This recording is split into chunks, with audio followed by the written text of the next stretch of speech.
Marcus Johnson's boots echoed against polished marble as he pushed the maintenance cart through the lobby of Whitmore Industries, the wheels squeaking in rhythm with the hum of overhead fluorescence. 42 years old, shoulders still broad despite the weight they'd carried, he moved with the practiced invisibility of a man who'd learned that being seen meant being blamed. The night shift suited him. Fewer eyes, fewer questions, fewer chances for someone to look at his name badge and decide his presence required explanation. Chicago's skyline pressed against the windows, a constellation of steel and ambition that had never quite made room for men like him. 2 layoffs in 5 years, the second one decorated with accusations of theft he couldn't disprove because innocence carried no evidence. The Whitmore job had arrived like oxygen after drowning, minimum wage with maximum gratitude. And he'd accepted it knowing that gratitude was just another word for desperation. His daughter Layla waited at home, 10 years old and already smarter than the world deserved. Her homework spread across their kitchen table in the South Side apartment, where the radiator clanked and the neighbors argued through walls thin as promises. She'd drawn a picture for him last week, a stick figure holding a wrench with a cape flowing behind it. The word Dad spelled in glitter glue that still flaked onto his work shirt. He'd pinned it inside his locker where no one else could see it, where vulnerability couldn't become ammunition. The elevator ride to the 12th floor felt longer than usual, the cable groaning as if the building itself carried secrets too heavy for its foundation. Marcus checked his work order. Reconfigure lighting in executive suite. Access granted. Night shift authorization approved. Rose Whitmore's signature sat at the bottom, sharp and efficient, the kind of handwriting that didn't waste ink on flourishes. He'd never met her. The CEO existed in a different atmosphere, breathing air that didn't smell like cleaning solution and recycled complaints. 27 years old according to the employee newsletter, which meant she'd been born into the life Marcus had spent decades failing to reach. The math of inequality didn't require advanced calculus. The executive floor stretched out in expensive silence, carpet thick enough to swallow footsteps, walls decorated with abstract art that probably cost more than his car. Marcus had learned not to judge wealth he'd never possess, learned that resentment was just poverty wearing a different mask. He located the electrical panel, flipped open his toolkit, and began the methodical work of checking connections and replacing bulbs that cost $40 each. The building settled around him, the kind of quiet that made every sound feel amplified. He worked efficiently, years of experience translating into muscle memory, fingers knowing which wire belonged where without conscious thought. The conference room lights flickered to life, bright and even, casting shadows that belonged in architectural magazines. His work order listed one more location: private office suite, end of hall, door marked authorized personnel. Marcus wheeled his cart down the corridor, the squeak of wheels announcing his presence to no one. The door stood slightly ajar, light spilling through the gap, and he knocked twice out of habit more than hope for response. Silence answered. He pushed the door open, expecting another empty office with expensive furniture and framed degrees that testified to the distance between his world and theirs. The room revealed itself in stages. First the desk, sleek and modern, laptop closed but power light blinking. Then the sitting area, leather couches arranged around a glass table scattered with financial reports. Finally the figure near the window, caught mid-motion, water droplets still clinging to bare shoulders as a towel slipped and hands scrambled for coverage. Rose Whitmore's eyes went wide, shock registering across features that belonged on magazine covers rather than security badges. Her hair hung damp and dark, post-workout shower interrupted by the intrusion of a man who'd opened the wrong door at precisely the wrong moment. The air between them crystallized into something sharp and irreversible. Marcus stumbled backward as if the floor had tilted beneath him, words tumbling out in fragments. "I thought... the electrical room... I didn't..." The door clicked shut before he finished, leaving him alone in the hallway with his racing pulse and the certainty that everything he'd fought to build had just shattered. His hands trembled as he gripped the cart, knuckles white against metal, while his mind spiraled through consequences. Termination, blacklist, explaining to Layla why Daddy lost another job, why the rent wouldn't get paid, why promises meant nothing against mistakes that couldn't be unmade. The elevator seemed miles away. Each step felt weighted with finality, the kind of walk that ended with security escorts and cardboard boxes. He jabbed the call button repeatedly, desperate for escape, for distance, for any reality that didn't include the image of shock and violation in eyes that now held his employment in their memory. The descent stretched eternal. Floor numbers lit and dimmed in countdown, 12 to 11 to 10, each digit a second closer to the reckoning that waited below. In the basement, surrounded by cleaning supplies and industrial soap, Marcus leaned against the shelf and tried to remember how to breathe normally. The smell of bleach cut through his panic, sharp and chemical, anchoring him to the physical world while his thoughts scattered. He'd invaded privacy, not just anyone's privacy, her privacy. Rose Whitmore, CEO, the woman whose signature authorized his paycheck, whose reputation for exactness left no room for error or excuses. Management consultants whispered about her in break rooms, how she'd rebuilt the company after her father's death, how she worked 16-hour days and remembered every detail, how forgiveness wasn't part of her vocabulary. The worst part sat heavy in his chest. She'd been vulnerable, and he'd been the one to violate that vulnerability, however accidentally. Intent meant nothing measured against impact. Marcus forced himself to finish the shift, going through motions that felt mechanical and distant.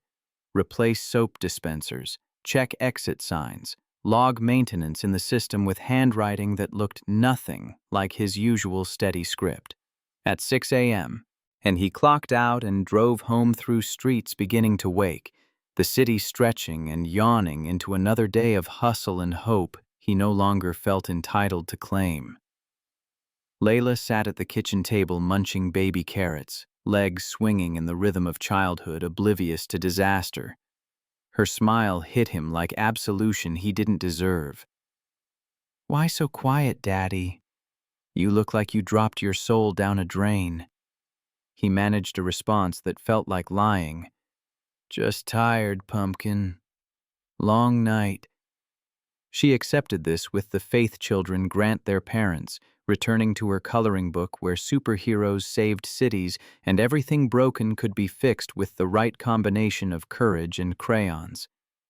Marcus watched her and felt the weight of failure pressing down, the knowledge that one mistake could erase years of careful survival, that men like him didn't get second chances because they'd already used their first on being born wrong. Sleep came in fragments, anxiety threading through dreams that replayed the moment on endless loop. Each time he opened that door, each time shock registered on her face, each time the future collapsed into the space between apology and consequence. His phone stayed silent. No call from HR, no termination notice, no security alert. The absence of response felt worse than punishment, like standing trial before a judge who hadn't yet announced the verdict. Marcus spent Thursday in suspended animation, checking his phone compulsively, jumping at notifications that turned out to be spam and bill reminders. Friday morning arrived with the same hollow silence. He dressed for work with the resignation of a man preparing for execution, tucking Layla into bed before the night shift with words that felt like goodbye disguised as routine. At Whitmore Industries, he moved through maintenance tasks like a ghost walking familiar haunts, avoiding the executive floors, taking stairs instead of elevators, keeping his head down and his presence minimal. Fred cornered him near the freight elevator, the old security guard with eyes that had seen too much to be surprised by anything.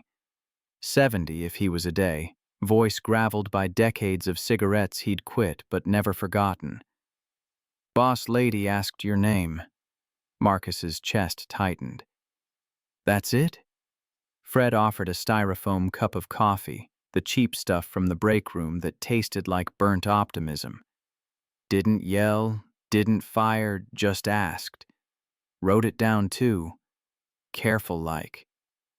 The coffee burned going down, but Marcus welcomed the discomfort, the reminder that he still occupied a body that could feel things beyond dread. Fred studied him with the patience of someone who'd watched countless careers rise and fall within these walls. Might be your chance, son, or your test. Either way, she's thinking about you. The words offered no comfort. Being thought about meant being evaluated, being weighed against standards Marcus had never been allowed to help set. He thanked Fred and returned to work, to the familiar comfort of loose hinges and burnt-out bulbs, problems that had solutions found in toolboxes rather than mercy. The weekend stretched before him like a desert. Layla wanted to go to the park, to feed ducks that paddled in the pond despite November's chill, and Marcus forced himself into the performance of normalcy. They threw breadcrumbs and watched children play, the cold air biting through his jacket while his daughter's laughter reminded him why survival mattered more than dignity. Saturday night, he sat at their kitchen table with a blank piece of paper that seemed to mock his inadequacy.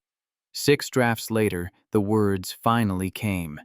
Not begging, not excusing, just owning the mistake and apologizing for the invasion. He kept it simple because complexity felt like manipulation. Kept it honest because lies would only make things worse. The letter went into an envelope that felt heavier than paper should, and Sunday morning he slipped it to Fred with instructions to deliver it to Rose's office. Then he waited. Monday crawled by in maintenance tasks that occupied his hands, but not his mind. Tuesday brought rain that matched his mood, droplets racing down windows like tears the building cried for everyone it sheltered. Wednesday offered nothing except the growing certainty that silence was its own form of answer. Thursday evening, Marcus stood on a ladder adjusting ceiling panels on the 12th floor when he heard the sharp click of heels against tile. The sound carried authority, the kind of walk that announced presence rather than apologized for it. He turned slowly, knowing before he saw her, recognizing the rhythm of footsteps that belonged to someone who'd never learned to doubt her right to space. Rose Whitmore stood 10 feet away, dressed in a charcoal suit that probably cost more than his monthly rent, hair pulled back in the severe efficiency of someone who viewed time as currency. Her face revealed nothing. Perfectly composed in the way powerful people mastered, giving away no information that might become leverage. Marcus climbed down from the ladder because remaining above her felt presumptuous, because facing consequences required meeting them at eye level. His work boots touched the floor with a sound that seemed too loud in the suspended quiet between them. She spoke first, voice clear and measured.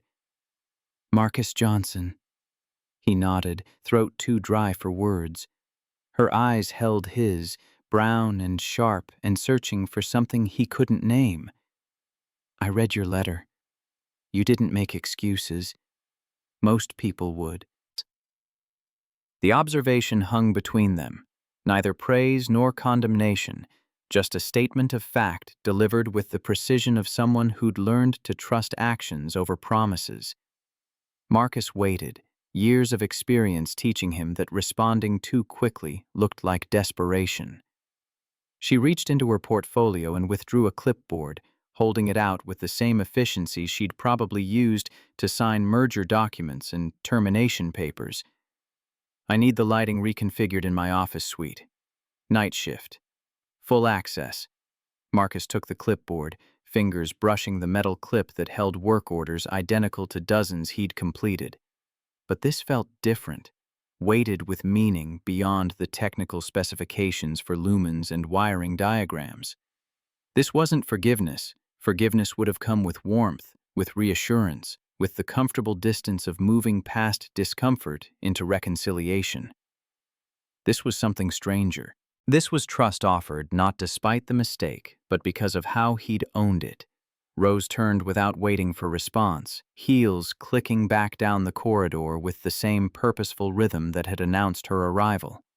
Marcus watched her go, watched the way her posture never wavered, watched how she moved through the building like she'd been engineered for this exact purpose.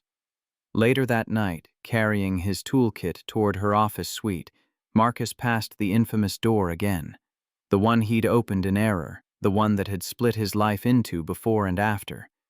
He paused, hand hovering near the handle, and for a moment considered the butterfly effect of wrong turns, how entire futures pivoted on seconds and inches. Then he kept walking.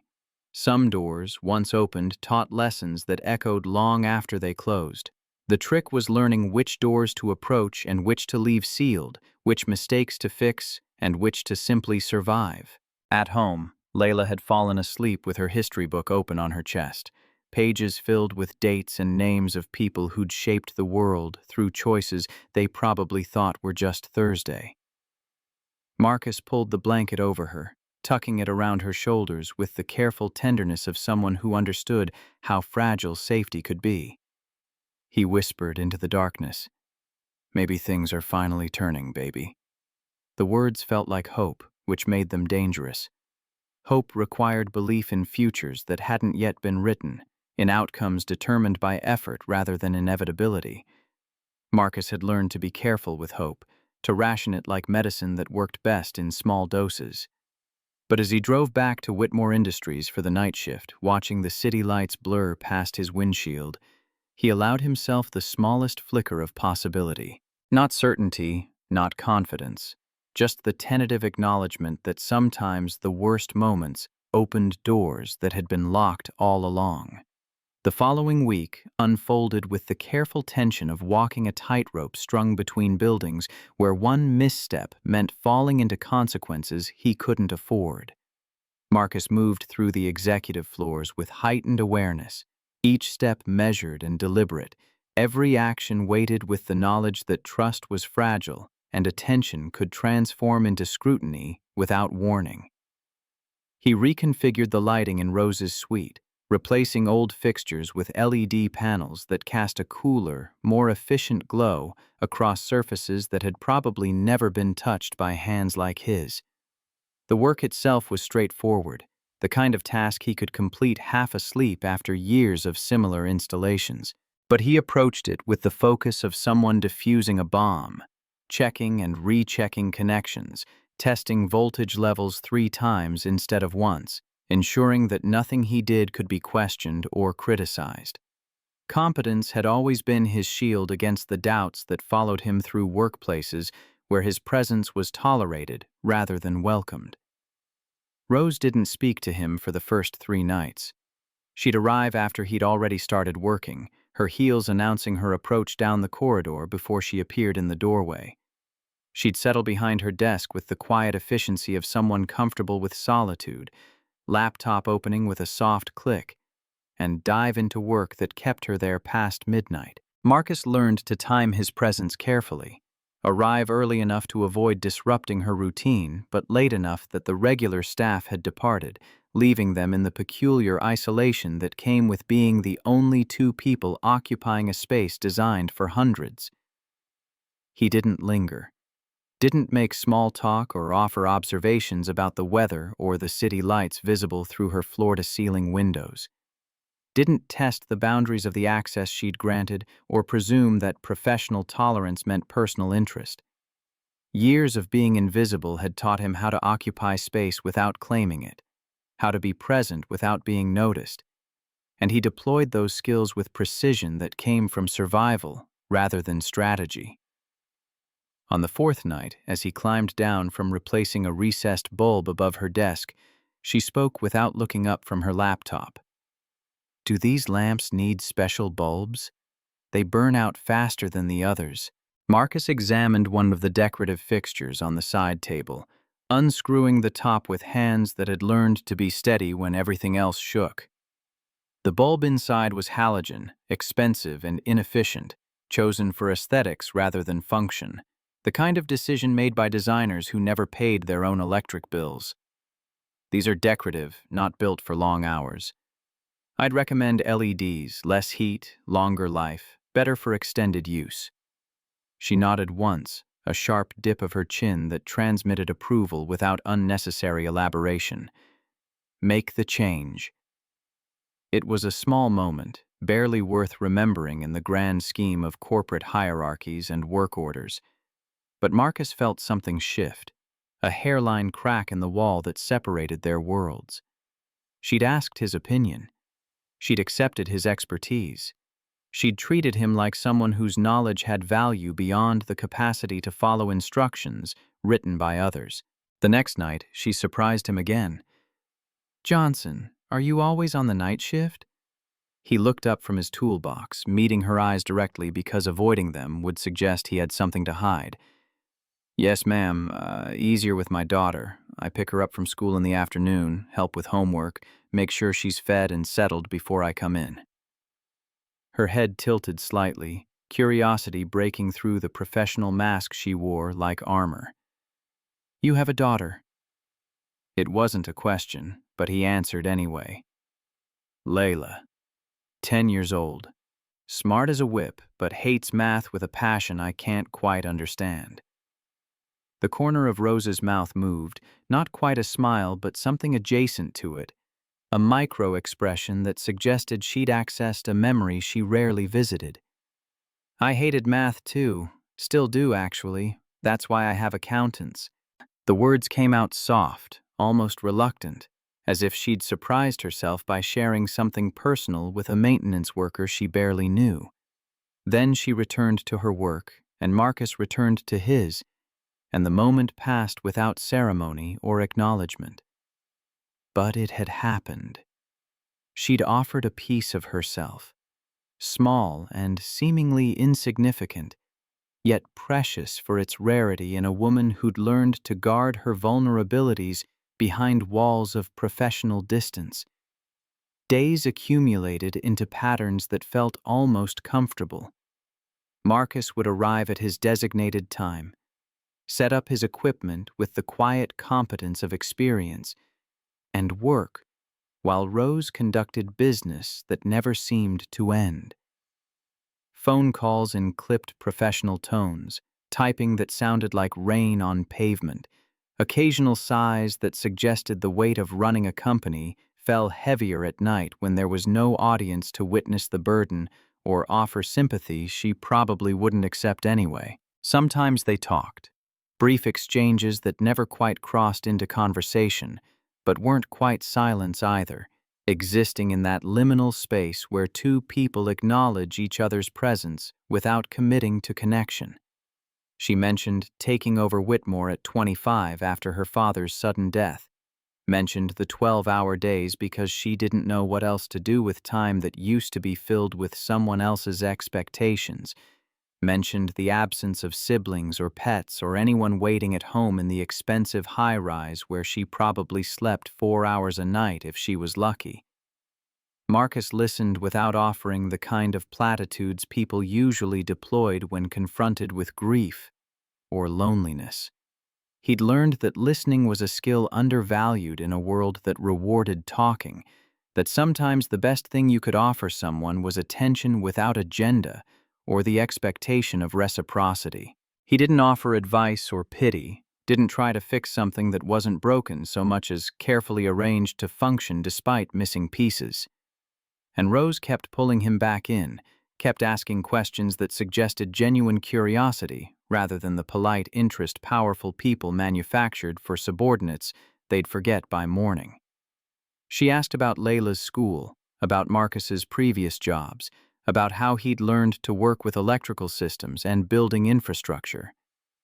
She listened to his answers with the focused intensity of someone collecting information, not for manipulation, but for understanding, for adding dimensions to a person she'd initially dismissed as invisible labor.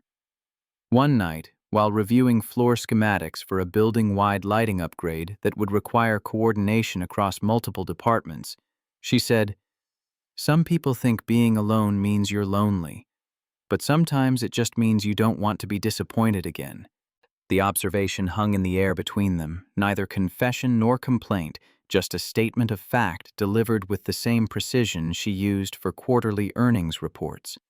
Marcus understood what she wasn't saying, that her father's death had left her with a company and a void, that leadership isolated even as it elevated, that trust became complicated when people wanted things from you that had nothing to do with who you were beneath the title.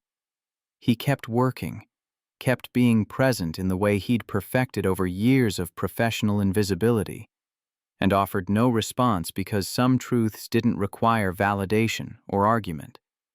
They just needed to be spoken aloud and acknowledged through continued presence rather than empty words. 3 weeks into this strange new arrangement, the building's power flickered. Not the usual momentary blip of grid adjustment that everyone ignored, but a deep, humming pulse that vibrated through walls and made lights dim in waves that felt deliberate rather than accidental. Marcus's instincts kicked in before conscious thought caught up, tools already in hand as he moved toward the main electrical panel, with the purposeful stride of someone who understood that some problems required immediate attention. Rose followed, heels clicking urgency against tile. "What do you mean?" He pulled open the control box, fingers tracing circuits and breakers with the practiced efficiency of someone who'd spent decades translating technical systems into comprehension. This building was designed with redundancy, multiple backup systems, fail-safes upon fail-safes. A drop like that shouldn't happen unless... His voice trailed off as he spotted it. A small override chip tucked beneath the circuit board, connected to wiring that didn't match the original installation schematics he'd memorized during his first month on the job. The chip was professional grade, the kind of thing that required technical knowledge and deliberate access, not something installed by accident or incompetence. This wasn't amateur hour. This was sabotage dressed up as maintenance, hidden where only someone looking would find it. Marcus pulled out his phone, photographing the chip from multiple angles, documenting its placement and connections with the thoroughness of someone who understood that evidence needed to be preserved before it could be destroyed. Unless someone tampered with it. This doesn't belong here. Rose leaned in closer, close enough that he could smell her perfume. Something subtle and expensive that reminded him of all the distance their respective lives had traveled from different starting points. "Are you saying someone sabotaged our system?" He studied the panel, then the chip, then her face watching him with an intensity that made clear this wasn't theoretical or academic. "I'm saying this is an override device, third-party installation, designed to bypass safety protocols and create exactly what we just experienced. Someone with access and knowledge put this here deliberately." The air between them shifted, thickened with implications that reached beyond technical malfunctions into territory Marcus recognized from his own experiences with systems designed to exploit rather than protect. Rose straightened, her expression hardening into the version of herself that faced down boardrooms and difficult decisions without flinching or showing uncertainty. Who else has access to this level? Marcus ran through the mental list he'd built over months of working in the building, cataloging which badges opened which doors and whose schedules put them in positions to do damage. IT security has master access. Facilities management, obviously. Anyone with executive clearance or maintenance authorization could justify being down here. But the list is long. Too long to narrow down without more information or surveillance. She exhaled sharply, a sound that carried frustration and calculation in equal measure. "Don't say anything to anyone. Not yet. Keep working. Keep your eyes open. If you see anything else unusual, anything at all that doesn't fit the patterns you've learned, document it and bring it to me directly." It wasn't a request framed as polite suggestion. It was an order delivered with the expectation of compliance, an invitation into conspiracy that Marcus hadn't asked for but couldn't refuse without consequences he wasn't ready to face. He found himself nodding, accepting a role he hadn't sought but recognized as inevitable the moment he'd photographed that chip instead of reporting it through official channels. This was the moment where he could have walked away, could have told Rose that sabotage investigations belonged to professionals with training and authority, that maintenance workers who got involved in corporate intrigue usually ended up scapegoated when things went wrong, could have prioritized his daughter's stability over a CEO's trust, chosen safety over the dangerous territory that opened up when you started seeing things powerful people preferred stayed hidden. But Marcus thought about Layla's drawing, about the stick figure with a cape holding a wrench like a weapon against injustice. Thought about Rose's face when she'd realized someone was dismantling what her father had built, brick by brick, bit by bit, using access granted in trust against the institution that had granted it.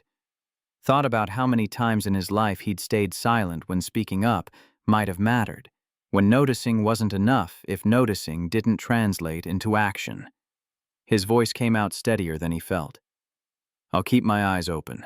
Document anything that seems wrong. But ma'am, if this is what I think it is, if someone's actively sabotaging building systems, we might be dealing with something bigger than just one chip in one panel." Rose held his gaze for a long moment, something passing between them that felt like understanding. Or maybe just shared acknowledgement that they were both in over their heads but committed to swimming anyway.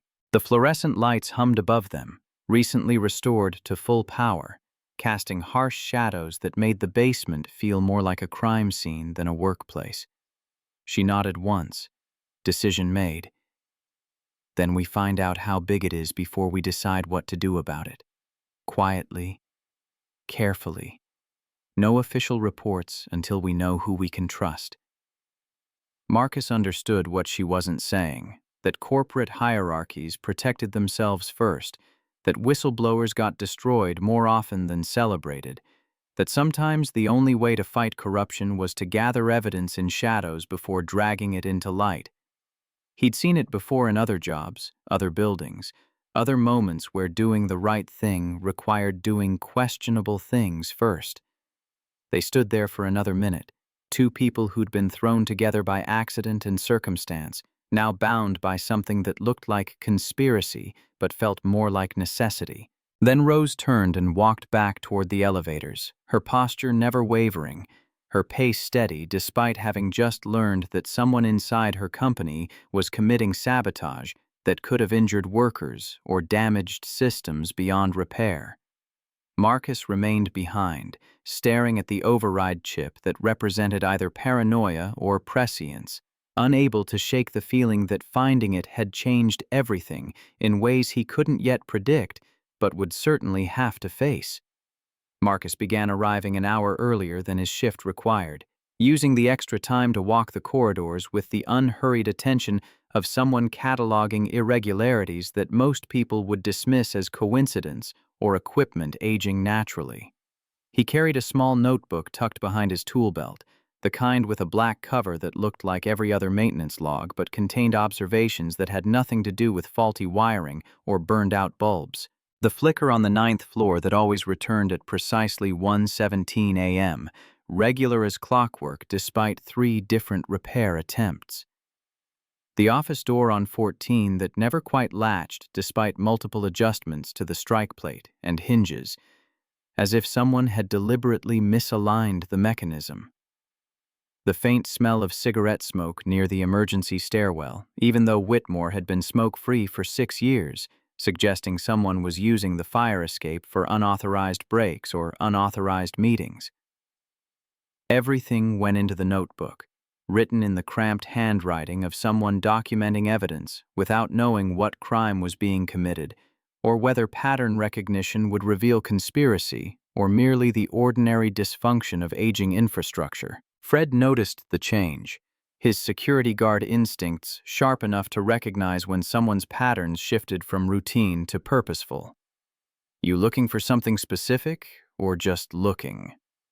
Marcus paused near the loading dock, watching the old man's face for judgment and finding only curiosity tempered by decades of knowing when to ask questions and when to let silence do the work. "Both. Neither. Can't shake the feeling something's off, but I can't put my finger on what exactly." Fred nodded slowly, decades of night shifts teaching him to trust the instincts of people who paid attention to details others overlooked.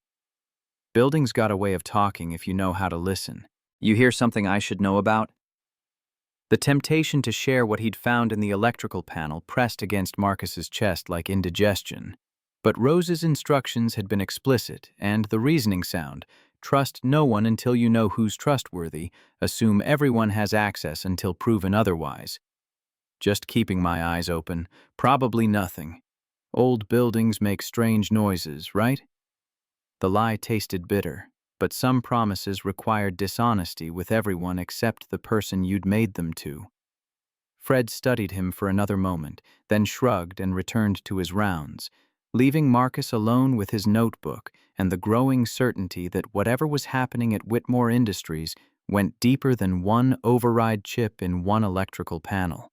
On Tuesday night, Rose appeared earlier than usual, carrying 2 coffee cups from the shop 3 blocks away that charged $6 for what the break room provided for quarters.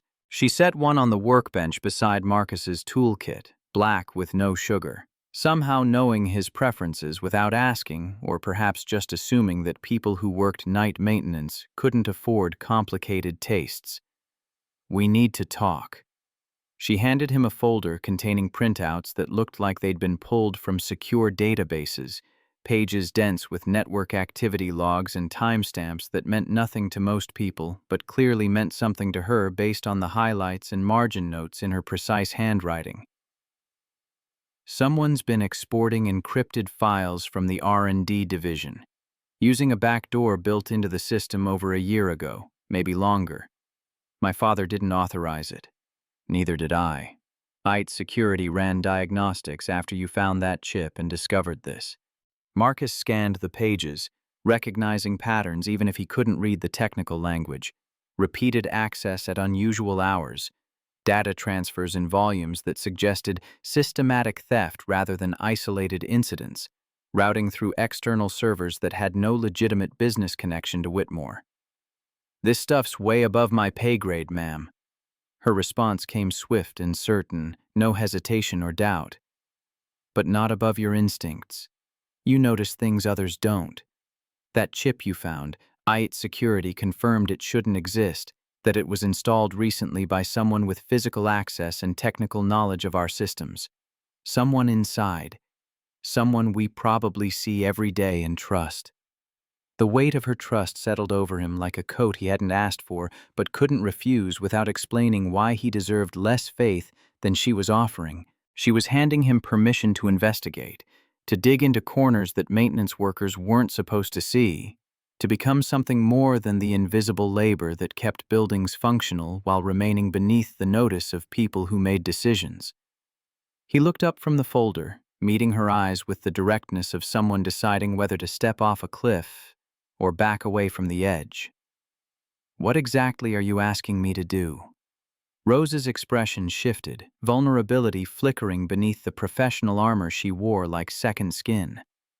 "I'm asking you to help me figure out who's trying to dismantle what my father built. I don't know who else I can trust. The board wants quarterly results and doesn't care how we get them. Management wants their bonuses and won't ask questions that might jeopardize payouts. IT Security might be compromised, the backdoor had to come from somewhere, and they're the ones with access to install it." She paused, choosing words carefully. "But you opened the wrong door and apologized instead of making excuses or trying to leverage the situation. You found sabotage and brought it to me instead of using it as job security or blackmail material. That's worth more than any background check or reference letter." The logic was flawed, trusting someone because they'd made a mistake and owned it rather than exploited it. But Marcus understood that desperation made people reach for lifelines that looked more like fishing wire than rope. And maybe she was right. Maybe the fact that he had nothing to gain from betraying her made him safer than people whose loyalty came with price tags and expiration dates. He took the folder, tucking it under his arm where it pressed against his ribs like a secret that would either save them or bury them both. "I'll see what I can find. But, ma'am, if this is organized theft, if people are coordinating, They're going to notice if I start asking questions or appearing in places I don't normally go. Rose nodded. Then don't ask questions, just watch, document. I'll handle the analysis. You're my eyes in places where a CEO can't go without causing alarm. They spent the next hour reviewing building layouts, identifying locations where the server logs showed unusual activity, planning routes Marcus could take without triggering suspicion. The R&D division occupied the 14th and 15th floors, areas Marcus had legitimate reasons to visit for routine maintenance, but where prolonged presence might attract attention from people who were paid to notice anomalies. The server logs showed activity surges between 1 and 2 a.m., always traced to a specific node on the 14th floor. But Whitmore's 14th floor existed primarily for storage, old prototypes gathering dust, locked filing cabinets containing contracts that predated digital records, forgotten drawers stuffed with the detritus of corporate evolution and abandoned initiatives. Officially, no one worked there after business hours.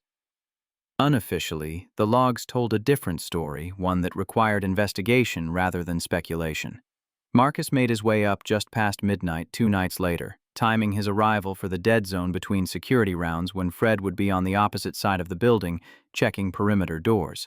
The corridor stretched dark and silent, motion sensor lights refusing to trigger because the system had been disabled or bypassed by someone who knew enough about building infrastructure to manipulate it without leaving obvious traces. He used his flashlight sparingly, sweeping the beam across floors that hadn't seen a maintenance crew in months, based on the dust accumulation and the cobwebs spanning corners where ceiling met wall. The central archive room's door hung slightly ajar, unusual for a space that required keycard access and was supposed to remain secured when unoccupied. Marcus pushed it open slowly, wincing at the creak of hinges that needed oil and hadn't received it, a maintenance oversight that now worked in his favor by announcing his presence to anyone inside. The room smelled like old paper and abandonment, rows of shelving units creating shadows that felt deliberately menacing in the flashlight beam that couldn't quite penetrate all the corners simultaneously. His boot crunched on something.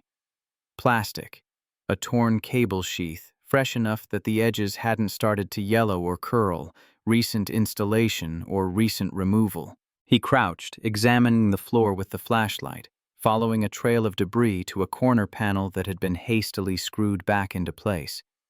The screws were new, their heads unmarred by paint or rust, catching light with the brightness of recent installation by someone who'd been in a hurry or hadn't cared about matching the patina of surrounding hardware. Behind the panel, wedged into the space between drywall and insulation, sat a USB relay device. Its indicator light blinked faintly, green and persistent, transmitting data to somewhere that wasn't here, wasn't part of Whitmore's official network architecture. Marcus photographed it from multiple angles, careful not to touch anything that might alert whoever had installed it to the fact they'd been discovered, that their hidden network was no longer quite so hidden. Footsteps echoed from the hallway. Slow, deliberate, the kind of walk that suggested purpose rather than patrol. Someone who belonged here or believed they did. Marcus killed his flashlight and pressed himself into the space between 2 filing cabinets, breathing through his nose to minimize sound, counting heartbeats that felt loud enough to betray his position. The footsteps grew closer, accompanied now by the low murmur of a phone conversation, words indistinct, but tones suggesting business rather than pleasure. A tall figure passed the doorway, silhouetted against the dim emergency lighting that provided bare minimum illumination for code compliance, briefcase swinging with each step in rhythm with expensive shoes against tile.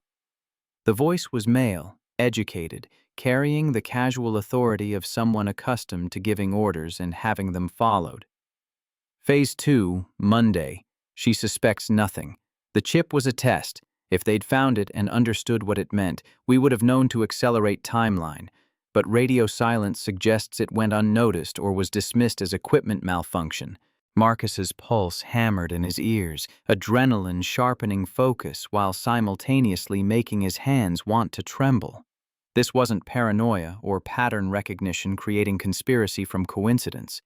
This was actual sabotage, actual theft, actual criminal activity happening in real time while he hid between filing cabinets and tried not to breathe too loudly. The figure turned the corner with the same measured pace, footsteps fading toward the elevators, leaving Marcus alone with a racing pulse and information that felt heavier than evidence should. He waited 5 minutes, then 10, counting seconds in his head because checking his phone would create light that might give away his position if the person returned or if others were coordinating movements through these forgotten spaces. When he finally emerged, the hallway stood empty. He took the stairs down, rather than risk the elevator where security cameras might capture his presence and timestamp it in ways that would require explanation. He descended quickly but quietly and headed straight for Rose's office, knowing she'd still be there because CEOs didn't keep normal hours, and Rose seemed to keep hours that suggested sleep was optional rather than necessary. She sat behind her desk, eyes bloodshot from hours of staring at screens, fingers moving across her keyboard with the mechanical precision of someone who'd forgotten that breaks existed, or that human bodies required rest to function optimally. When Marcus laid the USB relay on her desk, she stopped typing mid-word, frozen in place like someone processing information that confirmed worst fears while simultaneously hoping those fears were unfounded. His voice came out rougher than intended, adrenaline still coursing through his system. "You've got a ghost on Fortin, active relay transmitting data. I heard someone on the phone talking about Phase 2 Monday. Said you suspect nothing, that the chip was a test." Her gaze sharpened, the exhaustion burning away in the presence of confirmation that transformed suspicion into certainty. "Did you see who?" He shook his head, hating the limitation. "Not clearly enough for positive ID. Tall, male, expensive suit. Briefcase, professional, comfortable. Someone who belongs here or has convinced themselves they do." Rose leaned back, arms folding across her chest in the defensive posture of someone processing betrayal that came from inside rather than outside, from trusted rather than stranger. "Monday. That gives us 3 days to figure out what Phase 2 means and whether we can stop it." Marcus waited, letting her think through implications he couldn't fully grasp. This was her world, her company, her father's legacy being gutted by people who probably smiled at her in meetings and signed off on strategic initiatives while plotting destruction in the hours when most people slept and assumed security meant locked doors rather than locked data. She spoke quietly, almost to herself, but loud enough for him to hear. 3 days to catch them in the act or 3 days to prepare for whatever they're planning. Either way, we need more information. The decision hung between them, heavy with consequences neither could fully predict. Going after whoever was behind this meant escalating from observation to confrontation, from documenting anomalies to gathering evidence that could destroy careers or trigger lawsuits or expose vulnerabilities that Whitmore's competitors would exploit without mercy. It meant risking exposure and retaliation from people who'd already demonstrated they were willing to break laws and betray trust. Marcus didn't go home that night. Calling his sister to handle Layla's morning routine, he stayed in the building, catching restless sleep on the break room couch, dreams fragmenting into paranoia where every shadow held accusers and every sound meant discovery. By morning, his back ached and his mind felt sluggish, but he forced himself through the day because Layla would need to be picked up from school and parented with an enthusiasm he had to manufacture from whatever reserves remained. She chattered about her science project during the drive home, something involving volcanoes and baking soda and predictions about eruption patterns, her excitement contagious enough that Marcus felt the weight lift temporarily. This was why he couldn't walk away, couldn't ignore what he'd found, couldn't let corruption metastasize unchallenged. Because children like Layla deserved to grow up in a world where truth mattered more than convenience, where people who stole and sabotaged faced consequences rather than promotions. Thursday afternoon, Marcus asked Fred for archived security footage from the 14th floor, framing the request as routine maintenance review for incident documentation. The request should have been unremarkable, maintenance staff occasionally needing to review tapes for insurance claims or safety audits. But Fred's expression shifted, something uncomfortable settling into the lines around his eyes that suggested the answer wouldn't be simple. They pulled those tapes last week, said they were needed for security review, never brought them back. Marcus kept his voice neutral, interested but not pressing, just a worker following up on routine business. Who pulled them? Fred consulted his log, finger tracing down entries until it stopped on a name that landed in Marcus's chest like a stone. IT manager. Collins. Seemed weird at the time. He doesn't usually handle physical media, mostly works remote access and server-side security. But I don't ask questions above my pay grade. The name meant something. Collins, mid-40s, competent, perpetually stressed in the way IT managers always seem to be, juggling network security and user complaints with equal irritation and professional detachment. He'd worked at Whitmore for over a decade, long enough to know systems inside and out, long enough to build trust that made suspicion feel like betrayal or paranoia. Marcus thanked Fred and left before his face could betray the significance of that information. Back in the basement maintenance office, he pulled up Collins' employee file from the shared database, cross-referencing his schedule against the server logs Rose had provided. The correlation was too clean to dismiss as coincidence. Every surge in nighttime data transfers corresponded with timestamps when Collins had signed into the building and signed out just before 2 a.m., consistent over months of activity that formed a pattern once you knew to look for it. He photographed the comparisons, sent them to Rose via the encrypted messaging app she'd insisted they use after reading about corporate espionage cases where regular email had been compromised, and returned to work that felt increasingly like theater. Replace a soap dispenser here, tighten a loose handrail there. Perform the maintenance worker role while his mind cataloged evidence and calculated next moves in a game where the rules kept changing. Saturday morning, Rose called a meeting in a conference room Marcus had never entered, the kind of space where decisions got made that affected hundreds of lives in the passive voice of corporate efficiency, positions eliminated, departments restructured, benefits modified. The only other person present was Abigail Chen, a senior data analyst from R&D, whom Rose introduced with the terse efficiency of someone who'd already vetted trust through methods Marcus could only guess at. She's been tracking the file exports independently. Her findings match yours. Abigail was younger than Marcus expected, maybe 30, with the sharp features of someone who spent their life translating numbers into narratives that executives could understand and act upon. She spread printouts across the conference table, each one documenting a different aspect of the theft with color-coded highlights and trend lines that told stories through data visualization. The backdoor Collins is using was embedded over 18 months ago, long before any of us started paying attention. Whoever built it knew our architecture intimately and had legitimate access during installation, probably during a system upgrade when new code wouldn't trigger automatic security reviews. Rose traced a finger across one of the charts, following the progression of stolen data like tracking disease through a body. Can we lock him out without alerting him? Abigail shook her head, decisive. Not without triggering notifications he'd see immediately. The back door is sophisticated. Shutting it down would be like slamming a door he's monitoring. Better to monitor it ourselves, see where he's sending the data, build a complete picture before we move. Otherwise, we save Whitmore but lose the chance to understand the full scope of what's being stolen and who's buying it. They planned for an hour, sketching out a strategy that felt equal parts law enforcement procedure and guerrilla warfare.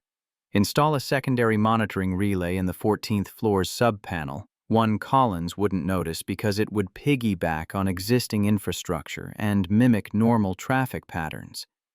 Trigger a false system update to see if he reacted, confirming his access without revealing their awareness. Document everything with redundant backups stored off-site where sabotage couldn't reach and destruction of evidence would require destroying systems beyond any individual's control. Marcus listened more than he spoke, understanding that his role was observation rather than strategy, ground-level intelligence rather than command decisions. He was the person who could move through the building without attracting attention, whose presence in unusual locations wouldn't trigger suspicion because maintenance workers went everywhere and nowhere at once, invisible until something broke and suddenly essential until it was fixed and invisible again. Sunday stretched tense and quiet, hours moving with the peculiar slowness that comes from anticipating action while forced to maintain routines. Marcus worked his regular shift, helping a secretary unjam her desk drawer, repairing a broken water fountain that had been leaking since Tuesday, maintaining the fiction of normalcy while his nerves sang with anticipation of what Monday might bring. He picked up Layla that evening from his sister's place, grateful for family that asked no questions beyond whether he needed help and whether everything was all right. Layla had made something for him during her afternoon, a sticker drawn in marker with the words, "Dad's secret weapon," spelled out in wobbly letters surrounded by stars and lightning bolts that suggested superhero mythology filtered through 10-year-old artistic interpretation. She pressed it into his palm with the solemnity of someone bestowing knighthood or battlefield commendation. "For your toolbox, so you remember you're special even when you're just fixing boring stuff." He stuck it inside the lid where he could see it every time he reached for a wrench or screwdriver, a reminder that somewhere beyond corporate intrigue and stolen data and the weight of secrets he couldn't share, someone believed he mattered in ways that had nothing to do with job titles or the problems he could solve for other people. Midnight Sunday, Marcus entered the 14th floor for the second time that week. This visit authorized by necessity rather than routine maintenance schedules. The secondary relay installation took 12 minutes, tucked into the sub-panel with connections that mimicked the existing wiring so completely that only someone specifically looking for it would notice the addition. He tested it twice, confirming the green status light that meant data was flowing through monitoring equipment that would capture everything without disrupting the original theft, evidence accumulating in servers that Collins didn't know existed. At 12:47, footsteps approached with the same measured cadence Marcus had heard Thursday night. He'd positioned himself in a janitor's closet, door cracked enough to see without being seen. Flashlight off and breathing controlled through his nose to minimize any sound that might betray his presence. The figure moved into view. Collins, unmistakable now in the emergency lighting, face recognizable from employee directory photos and cafeteria encounters that Marcus had never thought to examine closely until now. He entered the archive room with a key card, emerged 10 minutes later typing rapidly on his phone, and disappeared down the corridor toward the elevators with the unhurried pace of someone who'd performed this routine countless times and expected to perform it countless more. Marcus waited until the building fell silent again before slipping into the archive room himself, checking to confirm the relay had captured everything. The secondary monitoring system had recorded every keystroke, every file transfer, every byte of data Collins had exported during his brief visit. Marcus uploaded the logs to Rose's secure server, then texted a message that felt simultaneously anticlimactic and momentous given what it represented. "We've got him, full recording, files transferred match R&D project list." Her response came immediately despite the hour. "Tomorrow changes everything. Be ready." Monday morning dawned gray and cold, November asserting itself with the kind of weather that made Chicago feel like a city built to test endurance rather than provide comfort. Marcus dropped Layla at school, watching her run toward the playground with the fearlessness of someone who'd never learned that safety was conditional and trust could be weaponized, envying that innocence, even as he worked to protect it from realities she shouldn't have to understand at 10. At Whitmore Industries, The surface remained calm. Staff arrived with their usual Monday morning exhaustion, clutching coffee like life support, navigating the lobby with the resigned efficiency of soldiers marching toward battles too small to mention, but too constant to ignore. Collins strolled through with the same unremarkable presence he'd always had, nodding at security and holding doors for colleagues, performing normalcy with the skill of someone who'd practiced deception until it became reflex rather than effort. But behind the scenes, Rose had assembled a different reality. Legal counsel, HR director, 2 security officers, and documentation that stretched back 18 months in printed form that made the evidence feel weightier than digital files. The proof was irrefutable. Access logs with timestamps, file manifests showing exactly what had been stolen, offshore account transfers that Collins had thought were hidden behind encryption that turned out to be disappointingly penetrable to forensic accountants who knew what to look for. At 10 a.m., Rose walked into the executive boardroom where Collins waited, probably expecting another routine meeting about network security or budget allocations for hardware upgrades. Marcus watched through the security feed Fred had quietly patched into his phone, volume low but clear enough to catch the moment Rose's voice cut through whatever small talk had preceded the confrontation. "We need to discuss your activities on the 14th floor. Collins' face went carefully blank, professional mask sliding into place. "I'm not sure what you mean. I haven't been to 14 in months. There's nothing up there that requires IT attention." Rose slid a folder across the table, the same folder Marcus had helped compile. "These logs say otherwise.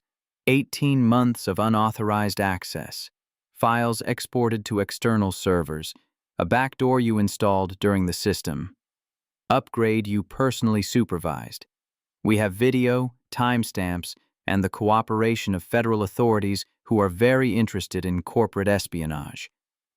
The blood drained from Collins' face as he opened the folder, saw the evidence laid out in irrefutable detail, understood that denial was pointless when confronted with documentation this thorough. His composure shattered like glass, face cycling through shock and anger and calculation before settling on the resignation of someone who knew the game was over, and the only question remaining was how badly the consequences would hurt. He didn't resist when security escorted him from the building, didn't demand lawyers or make threats, or perform any of the theatrical outrage that innocent people supposedly displayed when falsely accused. He just walked, shoulders slumped, already defeated by the weight of evidence he couldn't dispute or explain away as misunderstanding. Within an hour, his access badges had been deactivated, his employee account disabled, and an internal memo circulated announcing his departure without providing reasons that would satisfy curiosity or trigger the kind of gossip that could complicate legal proceedings. The official story was resignation for personal reasons. The truth was being packaged for prosecutors who would decide whether criminal charges or civil litigation, or both, would follow. Marcus spent the afternoon methodically checking server panels, ensuring no remnants of Collins' tampering remained embedded in systems that powered everything from climate control to data storage. The work was meticulous and necessary, but part of his attention stayed fixed on the larger question that Rose had voiced when they'd met briefly after Collins' removal. If Collins had been exporting data for 18 months, where had it been going, and who had been receiving it? That evening, Rose found him in the server room, arms crossed in the posture he'd come to recognize as her thinking stance, the one she adopted when processing information that required decisions she didn't want to make but couldn't avoid. "He was here before me. My father hired him personally, trusted him with system architecture. I never thought to question loyalty that predated my authority." Marcus didn't turn from the circuit board he was examining, didn't offer platitudes about trust and betrayal. Trust is the hardest thing to audit. It doesn't show up on balance sheets or security logs until it's already been weaponized. She moved closer, studying his work with the intensity of someone trying to distract herself from harder thoughts. That's why I'm not thanking you with words that don't cost anything. She handed him an envelope, official Whitmore Industries letterhead, weight suggesting multiple pages rather than a simple thank you note. Inside was a formal document promoting him to facilities operations consultant. Better pay that would actually cover rent and food without choosing between them. Regular hours that meant seeing Layla before bedtime. A seat at weekly strategy meetings where decisions got made instead of simply implemented by people who were told what to do. The title came with an office, small but his own, a space where invisibility became optional rather than mandatory survival strategy. Marcus stared at the paper, processing implications that reached beyond money into something more fundamental about how he'd be perceived and whether he wanted that perception to change. "Ma'am, I didn't do this for recognition or advancement." Her response carried the certainty of someone who'd thought this through and reached conclusions she wouldn't reconsider. "I know. That's exactly why you've earned it. People who do the right thing for the wrong reasons are liabilities.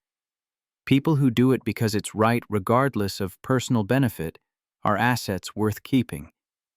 He folded the document carefully, tucking it into his back pocket where it pressed against his wallet like a promise that might actually be kept this time, unlike all the other promises that had evaporated when circumstances changed.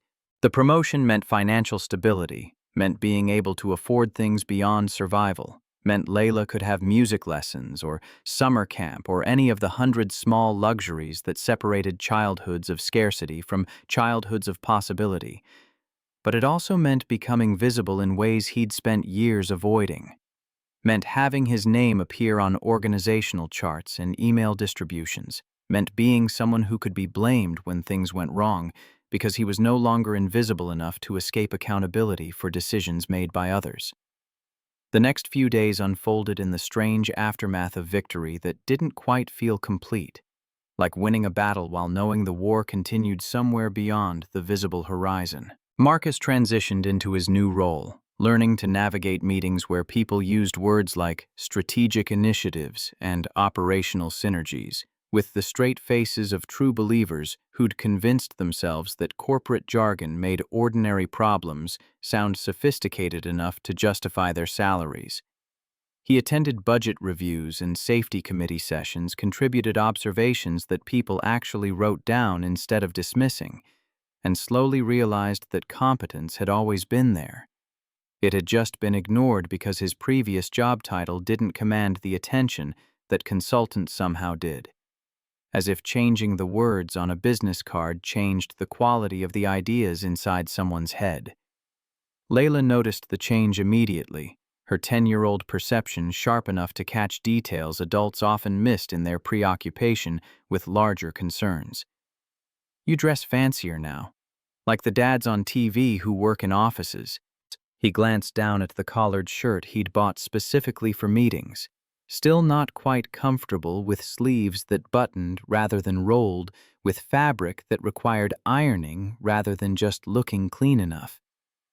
"Not fancy, just less dusty than before."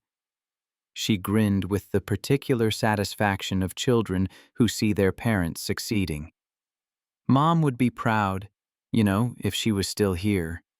The observation landed softly, matter-of-fact rather than mournful, the way Layla had learned to reference the mother who'd died when she was 3 and existed now more as story than memory. Marcus pulled her into a hug that lasted longer than necessary, grateful for a daughter who understood instinctively when to offer comfort and when to let silence speak for both of them. But something nagged at Marcus, a splinter of unease that wouldn't dislodge no matter how many successful meetings he attended or how many times Rose assured him that Colin's termination had resolved the immediate threat. The server logs showed patterns that didn't quite close with Colin's removal. File transfers that continued for 2 days after his departure, using credentials that should have been disabled but clearly remained active somewhere in the system that IT security claimed they'd locked down completely. He mentioned this to Rose during one of their evening check-ins, meetings that had become routine now that he had legitimate reasons to be in her office beyond fixing light fixtures. The activity didn't stop when Collins left. Someone else has access, or Collins built in a failsafe we haven't found yet. Either way, we're still bleeding data. Her jaw tightened in the way that meant she was processing information she didn't want to be true. Show me. They spent an hour reviewing logs, Marcus pointing out anomalies while Rose cross-referenced them against active employee accounts and system access protocols. The pattern was subtle, easy to miss if you weren't looking for it, but undeniable once seen with eyes trained to recognize what didn't belong. Someone with Collins' level of access was still operating inside Whitmore's network, still exporting files, still feeding data to whatever recipient had been paying Collins for his betrayal. Rose stood abruptly, pacing to the window where Chicago's lights sprawled like a circuit board viewed from high enough altitude to miss the human complexity beneath the patterns. We didn't catch everyone. Collins was part of something larger, wasn't he? Marcus had suspected this, but hearing her voice, it made the reality sharper, transformed suspicion into certainty that required action. What do we do? We can't just keep monitoring forever. Whoever's behind this will eventually notice we're watching, if they haven't already. She turned back, face set in the expression he'd learned meant she was about to make a difficult decision that would have consequences neither of them could fully predict. We dig deeper, but carefully. Whoever else is involved is going to be more cautious now that Collins is gone. They'll be watching for investigators, for audits, for any sign we're still looking instead of declaring victory and moving on. The implications settled between them like a contract neither had signed, but both understood they'd agreed to. Marcus would have to continue investigating while pretending everything was resolved, would have to play two roles simultaneously: facilities consultant during the day, detective during the hours when most people slept and assumed the building was secure. That night, walking to his car through the parking garage, Marcus found a note tucked under his windshield wiper. The paper was cheap, the kind sold in bulk at drugstores, and the handwriting was deliberately generic, printed in block letters that revealed nothing about the author's identity or education level. You think you've won, but some doors stay locked for a reason. He photographed the note front and back, checking for prints or marks that might identify its source, then drove home with his rearview mirror getting more attention than usual. The threat was vague enough to deny, but specific enough to mean something. Someone knew he'd been investigating, knew he'd found evidence, and wanted him to understand that stopping Collins had only opened the next chapter of a longer story that wouldn't end with one arrest or one termination. At home, he checked the locks twice, something he hadn't done since the early days of single parenthood, when every sound felt like potential danger, and Layla was small enough to seem infinitely vulnerable. She slept peacefully now, unbothered by anxieties she didn't know existed, and Marcus stood in her doorway watching her breathe with the desperate intensity of someone memorizing something precious before circumstances forced them to let it go. He showed Rose the note the next morning. Her reaction was immediate and controlled, the kind of response that came from years of not showing fear even when it clawed at your throat with very specific threats. Collins worked for someone. This confirms it. The question is whether they're warning you or threatening you, and whether the distinction matters. They reviewed building blueprints together, looking for blind spots where surveillance didn't reach, where someone could move unseen and conduct business they didn't want recorded. There were 5 such locations, all tied to legacy operations: old storage rooms, forgotten labs, maintenance corridors that hadn't been updated when the building underwent its last major renovation. Places that existed in the gaps between official floor plans and actual architecture, forgotten by everyone except people who'd made it their business to know where cameras didn't look. Marcus marked each location in his notebook, planning routes and timing, calculating when he could investigate without arousing suspicion from whoever was watching his movements with enough attention to leave notes on his windshield. Because someone was definitely watching now, paying attention to his patterns with the focus of predators tracking prey before deciding whether to attack or wait for better opportunity. Rose added her own observations based on Colin's employment history. Collins had been here 11 years. That's enough time to build relationships, recruit allies, establish trust with people across multiple departments. We need to look at everyone he worked with regularly, everyone who had both motive and access to continue what he started.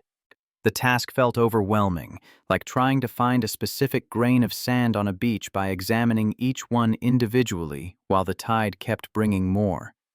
But they started anyway, building a list of names cross-referenced with access logs and behavioral patterns that might indicate collaboration or knowledge of Colin's activities. 3 names emerged as possibilities worth investigating. One still on payroll, one who'd resigned recently and vanished without forwarding address, and a third working in technical support with clearance to archive rooms and legacy systems. Marcus spent his evenings walking the 5 blind spots, timing security patrols and testing motion sensors, learning the rhythm of the building's automated systems, the way musicians learn to recognize notes by hearing them. In the north wing, he paused near a janitor's closet and knocked twice on the drywall, listening to the sound that came back wrong, hollow where it should have been solid, suggesting space behind plaster where no space should exist according to blueprints. He ran his hand along the baseboard until he found the seam, barely visible unless you knew to look for it, where a false panel had been installed with the kind of precision that spoke to professional carpentry rather than amateur concealment. Behind it, tucked into a foam cutout that protected it from moisture and temperature fluctuations, sat another router, warm to the touch, actively transmitting data to destinations Marcus couldn't trace without equipment he didn't have and expertise he'd never claimed. He marked the location but didn't disable it, understanding that destroying evidence would alert whoever had placed it that their network was being mapped and their activities monitored.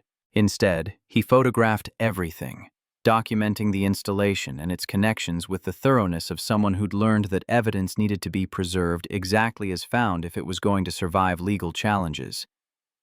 Back at his desk, he opened the live network trace Rose had given him access to and watched in real time as data flowed through the hidden router to external servers that bounced signals through multiple countries before the trail went cold in encryption too sophisticated for Whitmore's standard security to penetrate, without tools that required federal authorization to deploy.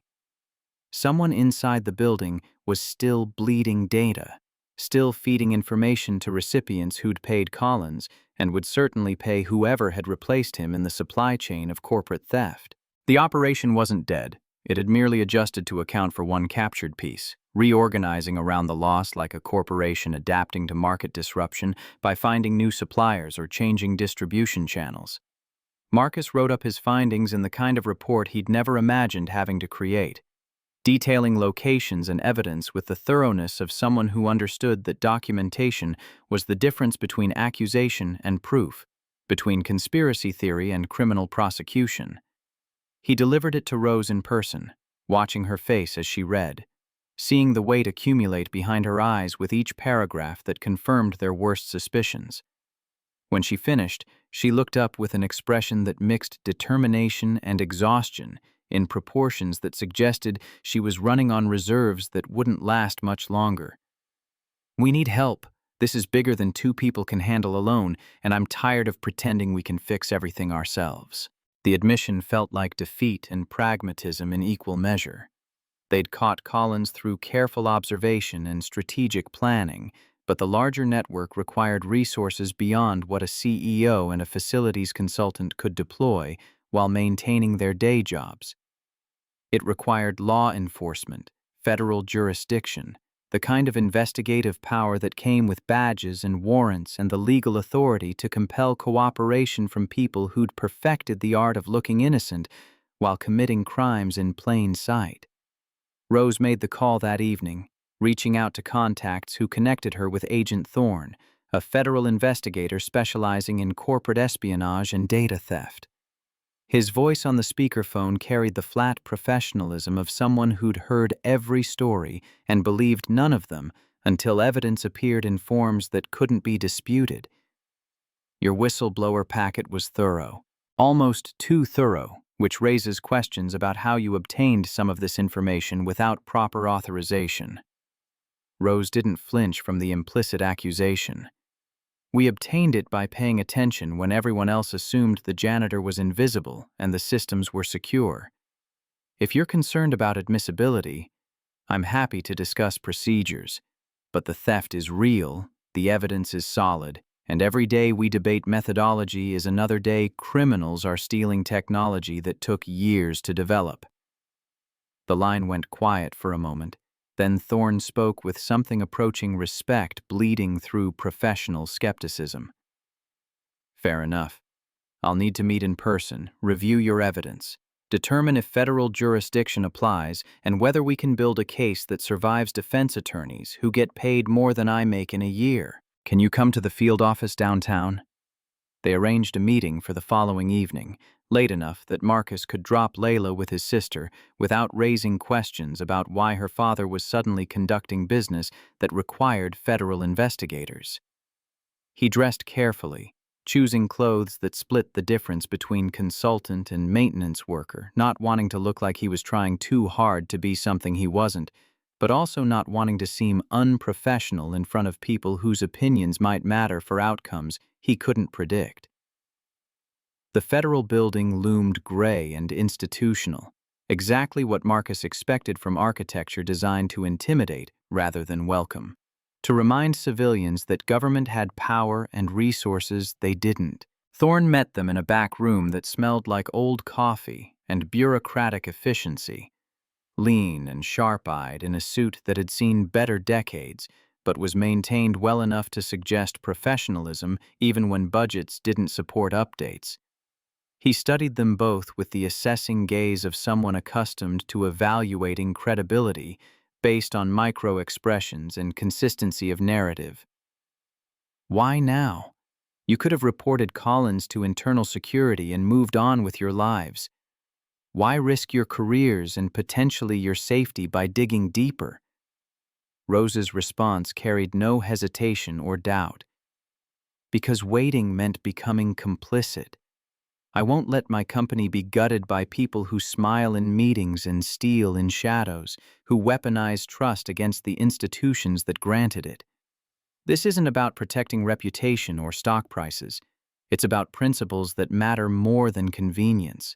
Thorne nodded slowly, something in his expression shifting from skepticism toward belief, from bureaucratic caution toward the kind of commitment that made long investigations bearable. The network Collins helped build isn't limited to Whitmore. We've seen similar patterns at 3 other companies, all linked to shell corporations that eventually trace back to something called Vertex Dynamics. Someone's building a parallel infrastructure across multiple industries, copying proprietary technology and selling it to competitors or foreign entities who don't care about intellectual property laws. The revelation landed heavy, transforming what Marcus had thought was a company-specific problem into something far larger and more dangerous than stolen files or sabotaged electrical systems. They weren't fighting isolated criminals. They were opposing an organized network with resources, coordination, and ambitions that reached beyond simple theft into industrial sabotage on a scale that could affect markets and economies and the competitive advantage that American companies thought they possessed. Thorne continued with the practiced efficiency of someone delivering briefings that carried implications he couldn't fully explain. What you've documented gives us probable cause, but we need more. We need real-time monitoring, pattern confirmation, evidence that will survive legal challenges from attorneys who specialize in creating reasonable doubt. That means you keep operating normally, keep pretending you caught the only threat, while we build a case that can take down the entire network. Marcus felt the weight of those words settle into his bones. You're asking us to be bait, to paint targets on our backs and hope your people can protect us if things go wrong. Thorne didn't soften it or dress it up with euphemisms. Yes, but with protection, oversight, and extraction plans if things escalate beyond what we can control from our position. You stay visible, you keep working, you feed us intelligence through secure channels. And when we're ready, when the evidence is complete and the timing is right, we coordinate a takedown that cuts off all the heads at once instead of letting them regenerate under new names." Rose looked at Marcus, a silent question passing between them that carried more weight than words could convey. This was the moment where they could walk away, report what they'd found, and let federal agents handle everything from here without risking their careers or their safety. It would be safer, smarter, the choice that reasonable people made when faced with danger that exceeded their capability to manage without professional support. But neither of them felt particularly reasonable anymore. Not after weeks of investigating and documenting and realizing how deep the corruption ran through an institution they'd both invested parts of themselves in preserving. Marcus broke the silence. "What kind of protection are we talking about? Because I have a 10-year-old daughter who can't lose another parent, and painting a target on my back means potentially painting one on hers by extension." Thorne's response was direct. "We'll monitor your home, your daughter's school, any location where threats might materialize. 24-hour surveillance, rapid response capability if anything seems wrong. We take protection of cooperating witnesses seriously, especially when families are involved." Rose added her own question. "And what happens to Whitmore if this goes public? If the evidence comes out in court that we've been systematically compromised for years, our stock crashes, our clients lose confidence, our competitors smell blood in the water." Thorne acknowledged the concern. "That's a risk, but it's also leverage. Companies that cooperate with federal investigations, that demonstrate commitment to fixing problems rather than hiding them, tend to recover credibility faster than those that get exposed through leaks or whistleblowers they tried to silence. You get ahead of the story, you control the narrative. You show the world that Whitmore takes security seriously enough to invite federal scrutiny." They talked for another hour, negotiating terms and procedures, establishing protocols for communication and evidence handling. Marcus signed forms he barely understood, agreements that bound him to secrecy and cooperation while offering protections that felt abstract until tested by actual danger. Rose signed similar documents, her expression never wavering from the professional mask she wore when making decisions that would define her tenure as CEO. As they left the federal building, walking into night air that felt colder than temperature alone could explain, Rose spoke quietly. "Are you sure about this? Once we commit to working with them, there's no walking it back without consequences." Marcus thought about Layla's sticker, Dad's secret weapon, and what it would mean to fail her by choosing safety over principle. "I'm sure that doing nothing guarantees the wrong people win. I'm sure that Collins was just one piece of something bigger that won't stop unless someone stops it. Beyond that, I'm not sure of anything except that we've come too far to quit now." She nodded, something like relief crossing her features. "Good. Because I'm terrified, and it helps to know I'm not the only one who feels like we're in over our heads but swimming anyway." They returned to Whitmore Industries separately, maintaining the appearance that their relationship was purely professional rather than conspiratorial. Marcus threw himself into his consultant duties with renewed focus, attending meetings about facility upgrades and maintenance schedules, while his mind cataloged patterns and calculated risks associated with people whose names appeared on the suspect list Thorne's team was building. The investigation entered a new phase, one choreographed by federal agents who specialized in building cases that could survive appeals and defense strategies. Hidden cameras went up in the blind spots Marcus had identified, installed during overnight operations that Marcus facilitated by claiming emergency electrical work required those areas be cleared. Thorne's technicians moved with surgical precision, tapping into data streams without disrupting them, creating windows into criminal activity that the criminals themselves had no idea existed. Rose maintained her public presence with exhausting discipline, attending board meetings where she might be sitting across from conspirators, delivering quarterly projections that assumed the company would survive investigations that could destroy it. The performance required courage Marcus wasn't sure he possessed. The ability to smile at potential enemies and discuss strategy, while knowing their true allegiances remained uncertain and their loyalty might have price tags attached. 2 weeks into the federal operation, Marcus received a second note on his windshield, this one more explicit than the first. "Back off or your daughter learns what happens when daddies make bad decisions." His hands shook as he photographed it, rage and fear competing for dominance, while his rational mind tried to calculate whether the threat was real or psychological warfare designed to make him quit. He called Thorne immediately, watched as federal agents descended on the parking garage to dust for prints and review security footage that showed nothing useful. The person who'd left the note had known where cameras were positioned and how to avoid them. That night, unmarked cars began following Layla to school, agents dressed as teachers and parents integrating into the mundane routines of elementary education. Marcus hated the necessity, even as he was grateful for it, hated that his choices had put his daughter in crosshairs she didn't know existed and couldn't understand if he tried to explain them. But he didn't back off. If anything, the threat hardened his resolve, transformed investigation from duty into personal mission. Because people who threatened children had already proven they'd crossed lines that couldn't be uncrossed, that stopping them was about more than protecting corporate secrets. It was about demonstrating that some tactics would always backfire when deployed against people who had more to lose than just jobs or reputations. Thorne's team identified 2 additional suspects through the expanded surveillance. Jillian Monroe, an accountant who visited the North Wing archive on Tuesday and Thursday evenings with the regularity that suggested routine rather than spontaneity, and Howard Chen, a network security specialist whose job theoretically positioned him to detect the exact kind of theft he appeared to be facilitating instead of preventing. The evidence accumulated like sediment, layers of data and testimony and documented patterns that would eventually bury everyone involved under weight that couldn't be dismissed or explained away as misunderstanding.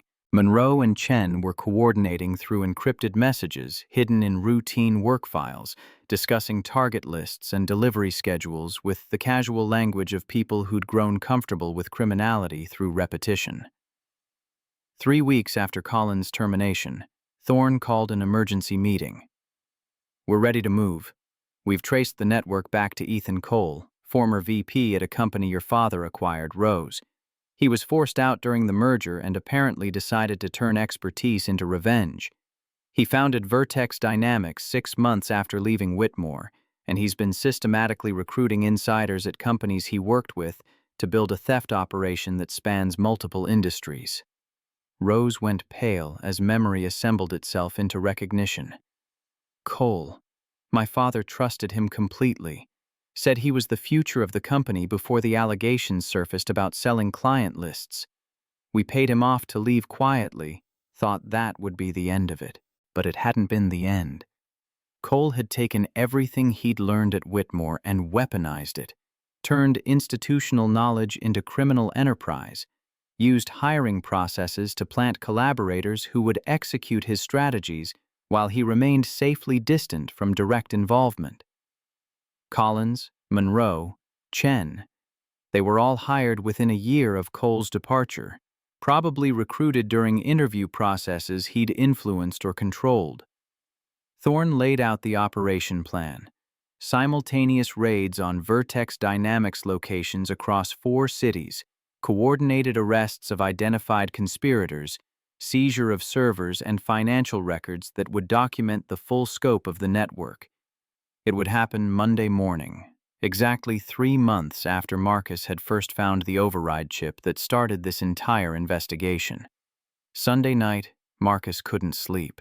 He lay in bed listening to the old radiator clank, thinking about doors that opened by accident and the futures that pivoted on seconds and choices that seemed insignificant, until their consequences cascaded into moments that defined everything that came after. He thought about Layla sleeping peacefully down the hall, about Rose probably not sleeping in her high-rise apartment, about federal agents reviewing final preparations for operations that could end careers or start wars depending on how Monday's arrests played out.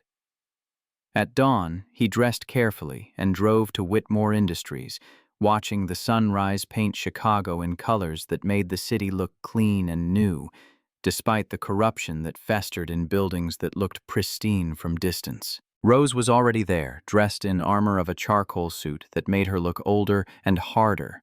Someone prepared for battles that would determine whether she'd be remembered as the CEO who saved her company, or the one who'd presided over its exposure and dismantling. At 9:30 a.m., she called an emergency meeting of senior staff, citing urgent security concerns that required immediate attention. The conference room filled with confused executives and department heads, people clutching coffee and speculation, wondering what crisis could be so serious it couldn't wait for regular briefing schedules. Chen entered last, laptop bag over his shoulder, face carefully neutral. Monroe sat near the window, fingers worrying the edge of a folder that probably contained nothing important but gave her nervous hands something to do. The tension in the room felt manufactured until Rose began speaking, and then it became terrifyingly real in ways that transformed abstract investigation into concrete consequences. Her voice carried no uncertainty. Over the past 3 months, we've uncovered a sophisticated operation to steal proprietary research and sell it to our competitors. This operation involved multiple employees working in coordination with an external organization called Vertex Dynamics. Federal investigators have been building a case, and this morning they're executing warrants across multiple locations, including facilities right here in Chicago. The room erupted in overlapping questions and denials, voices climbing over each other in the particular panic that comes from realizing something terrible is happening, and you might be implicated by association or proximity. Chen's face remained carefully neutral, but his hand moved to his phone in an instinctive reach that was interrupted by Rose's next words. "I need everyone to remain seated. FBI agents are already in the building, and any attempt to leave or communicate externally will be considered obstruction of an ongoing federal investigation." The doors opened, and Thorne entered with 2 agents flanking him, badges visible on belts, expressions professional and unyielding in ways that suggested they'd done this before and knew exactly how it would unfold. "Howard Chen, you're being detained for questioning regarding corporate espionage and wire fraud. You have the right to remain silent." Chen's composure shattered like glass, his face cycling through shock and calculation before settling on resignation. He didn't resist as agents escorted him from the room, didn't protest or demand lawyers or perform any of the theatrical outrage that innocent people supposedly displayed. He just walked, shoulders slumped, already defeated by weight of evidence he knew existed because he'd helped create it. Monroe tried to run. She bolted from her chair with the sudden desperation of someone whose fight-or-flight response had selected the option least likely to succeed in a room with federal agents blocking exits. She made it 3 steps before an agent caught her arm, before handcuffs clicked into place, before her breathing turned to sobs that echoed through the conference room like prophecy of consequences finally arriving after months of successful evasion. The arrests took 17 minutes from announcement to completion. Chen and Monroe were removed in separate vehicles, headed for processing and arraignment and the beginning of legal proceedings that would consume months or years, depending on whether they chose cooperation or defiance. Thorne remained behind, explaining to the assembled staff that this investigation was ongoing, that anyone with information about suspicious activities should come forward, that Whitmore Industries was a victim in this case, but any employee who'd participated in theft would be prosecuted regardless of their rationalizations. Marcus watched from the back of the room, present but trying to maintain the invisibility that had served him for so long. But Rose mentioned him by name, pulling him into the light he'd hoped to avoid. Our facilities operations consultant discovered the initial evidence. Without his attention to details everyone else overlooked, we would never have known we were being systematically robbed. Heads turned, faces registering surprise that maintenance staff had been involved in something this significant. Marcus felt their stares like physical weight, the sudden visibility exactly what he'd spent his life trying to avoid. But Layla's sticker was in his pocket, Dad's secret weapon, and he touched it through the fabric like a talisman against vulnerability, a reminder that being seen wasn't always dangerous when the seeing came from recognition rather than suspicion. The day dissolved into chaos managed by federal protocols. Agents conducted interviews with staff who might have witnessed suspicious behavior, collected devices that needed forensic examination, explained procedures for testimony that some employees would eventually have to provide in court. The building felt like crime scene and workplace simultaneously, yellow tape blocking areas that needed to remain undisturbed while business allegedly continued in spaces not actively being processed as evidence. Rose held together through it all, answering questions with the precision of someone who'd rehearsed responses until they became natural. She admitted her company had been compromised but framed it as a management failure to detect rather than complicity with theft. She praised federal investigators while acknowledging her own role in documenting evidence once suspicions arose. She performed the CEO role with the skill of someone who understood that crises were tests of leadership that would define her tenure long after the immediate danger passed. That evening, after most staff had left and federal agents had taken their evidence and their prisoners, Marcus found Rose standing in her office, staring at the city lights that made Chicago look clean and orderly from this height, as if distance could make problems disappear through perspective alone. She didn't turn when he entered, didn't acknowledge his presence except to speak into the silence between them. Cole is still out there. Chen and Monroe were operational level. They executed instructions but didn't create strategy. Thorne confirmed it this afternoon. The raids were successful, but they only captured mid-level actors. The architect remains untouched. Marcus moved to stand beside her, their reflections ghost-like in the window glass. Then we keep looking. We keep documenting. Some doors, once opened, can never be closed again. People who think they're safe because they're insulated by layers need to learn that patience and attention eventually reach through any amount of protection. She turned, something like respect in her eyes. "I'm starting to think you're the most dangerous person in this building, Johnson." His response came wrapped in truth that felt like prophecy. Only to people who mistake visibility for safety and silence for consent. For everyone else, I'm just the guy who notices when things don't add up and refuses to pretend otherwise. They stood together, watching the city breathe.